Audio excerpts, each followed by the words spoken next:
Congressman Lamborn, thanks for joining us. You're here in Jerusalem. What's the purpose of your visit here? Chris, we're here with the Israel Allies Caucus. That consists of people like myself in Congress who support Israel and other parliamentarians and congressmen around the whole world. We have 20 countries represented here at this conference. And you're coming out with a statement. What's the purpose and what's the meaning behind your statement? The press statement we're coming out with, Chris, is objecting strenuously to the European Union. Some within it are saying that there should be a boycott against Israel. They want to issue guidelines saying that Israel should be punished because they haven't agreed with the Palestinians on the Palestinians' concerns. And so any institutions beyond the 67 border lines need to be boycotted. And that's intolerable. And do you think it's important for legislators like you and around the world to be kind of making statements like this and supporting the state of Israel? Anytime that we can lift our voices for the right thing, for the truth, we should do that. Israel is discriminated against many times. This latest thing by the European Union is one more example, and we just want to help balance things out. You know, you had a possible vote just a week or two ago concerning Syria. How do you think the U.S. is faring in its foreign policy here in the region?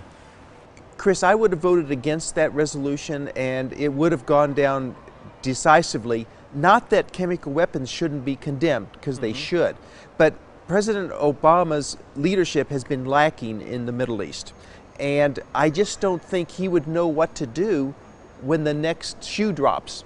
So, not trusting his leadership, I couldn't support the use of military force by the U.S. This is a troubling development.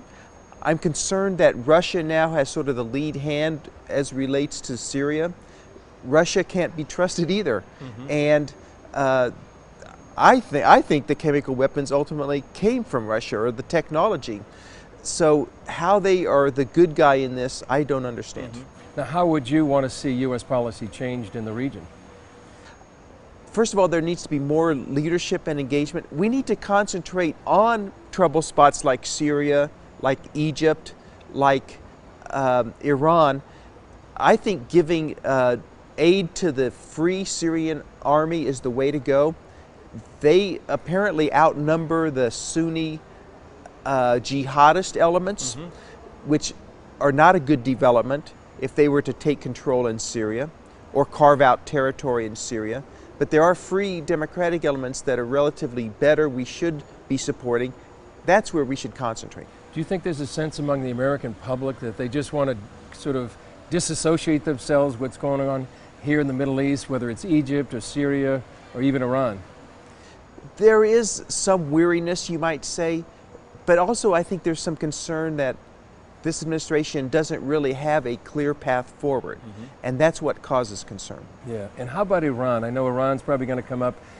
There's a possibility that I think President Obama might talk to President Rouhani, the new elected leader of Iran. How do you think the U.S. should be relating to Iran right now? Well, it's good to try. It's good to try to talk, and we are doing some economic sanctions. However, the administration has given waivers to many of the big oil users, oil buyers from Iran, so that has only limited effect. We need to have tougher sanctions, go against financial institutions, for instance, that do business with Iran. So we can do more there. Unfortunately, the State Department and the administration have been softening the sanctions that are in force or that were proposed to come forward, and we're not doing what we should there. We're not doing enough. Yeah, and last question, Congressman.